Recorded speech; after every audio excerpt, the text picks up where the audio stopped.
Few people know that the last Shah of Iran, Mohammad Reza Pahlavi, had a twin sister, Princess Ashraf Pahlavi, one of the most powerful and controversial women in modern Iranian history. Known for her striking beauty, sharp political acumen, and a lifestyle of luxury, Ashraf's life was a whirlwind of influence, scandal, and exile. She was a woman who defied the strict confines of her time, fought for women's rights, yet was repeatedly cast out from her homeland. Why was she exiled not once, but 3 times? What fueled the bitter rivalry between her and the Shah's last wife, Empress Farah? And how did she endure the heartbreak of losing her son in exile? This is the story of a princess whose legacy remains fiercely debated to this day. Born in 1919, just hours after her twin brother Mohammad Reza, Ashraf Pahlavi was the daughter of Reza Khan, the founder of the Pahlavi dynasty. Their father was a strict and ambitious man who dreamed of a strong heir to the throne. Privately, he once lamented that the crown would not go to Ashraf, despite believing she had more willpower than her brother. This was less a compliment and more a burden. Ashraf grew up feeling constrained by the gender roles of her time, aware that no matter her talents or ambitions, the throne was reserved for her brother. From a young age, Ashraf struggled with self-doubt, worried about her appearance and stature. She dreamed of studying abroad, but her father forbade it. At 18, she was married off to Ali Gabham, a political alliance rather than a love match.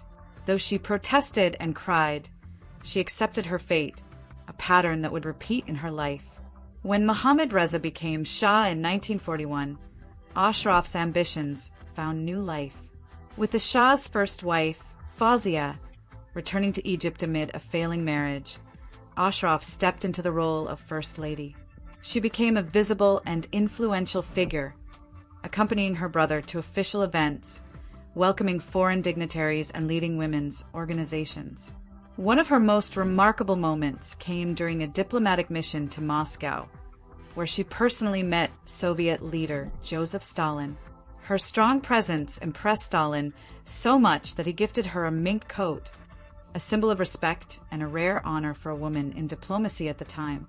This mission successfully negotiated the withdrawal of Soviet troops from Iran, a significant achievement that sparked heated debate back home. Many Iranians were uncomfortable with a woman leading such talks, challenging traditional gender roles.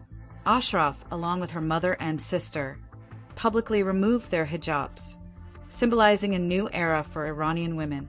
She championed girls' education, pushed for women's rights to attend university, hold important jobs, and have a voice in society. She even spoke at the United Nations on women's rights, becoming an international advocate. Despite her achievements, Ashraf's life was riddled with controversy. Rumors swirled about her love affairs, gambling habits, and extravagant lifestyle. She was known to frequent casinos and spend lavishly, which fueled public resentment. Her independence and refusal to conform to traditional expectations shocked many. Her personal relationships were equally complex.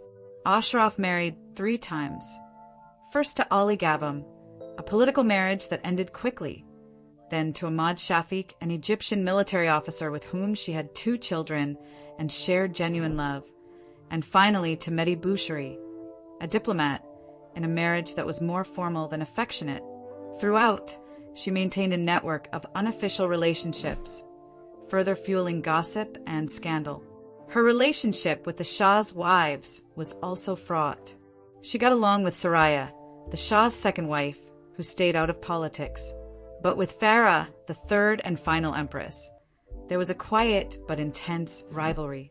Both women were ambitious and unwilling to share the spotlight, leading to a lifelong struggle for influence.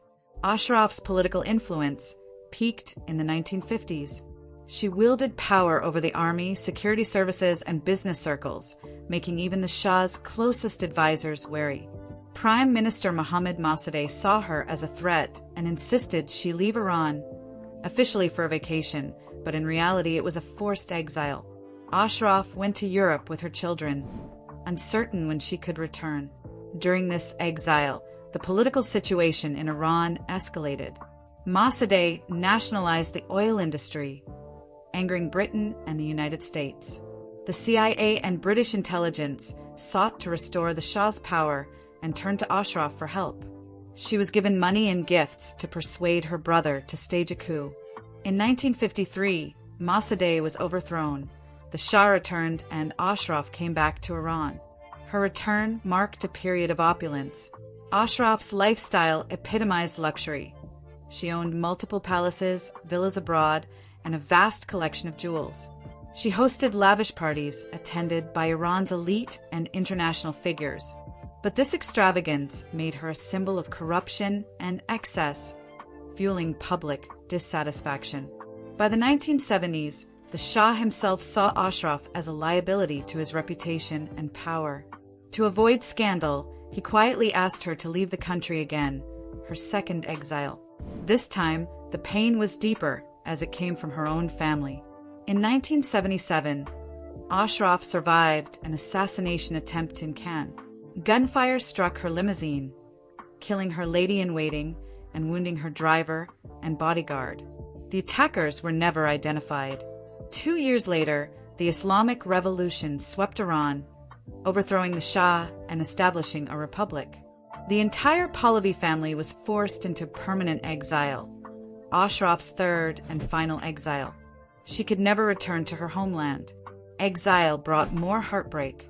In 1980, her son Shahryar, who was organizing resistance against the new regime, was assassinated outside her home in Paris. The loss devastated Ashraf, and no one was ever held accountable. After this tragedy, she withdrew from public life, living between New York and Monte Carlo. She wrote memoirs defending her actions, portraying herself as a reformer and patriot. However, many critics dismissed her claims, viewing her as a symbol of the Pahlavi regime's corruption and abuses. In her later years, Ashraf was diagnosed with Alzheimer's disease. She passed away in 2016 at the age of 96, having outlived her brother and all 3 of her children. Ashraf Pahlavi's life was a paradox. She was a pioneer for women's rights in Iran, breaking barriers in education, politics, and diplomacy. Yet, she was also a figure of scandal, accused of corruption, extravagance, and political manipulation. Her repeated exiles reflected the turbulent political landscape of Iran and the complex dynamics within the royal family. To some, she remains a symbol of strength and progress.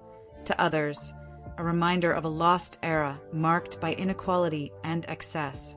Her story is a window into the struggles of a woman who dared to wield power in a male-dominated world, and the price she paid for it.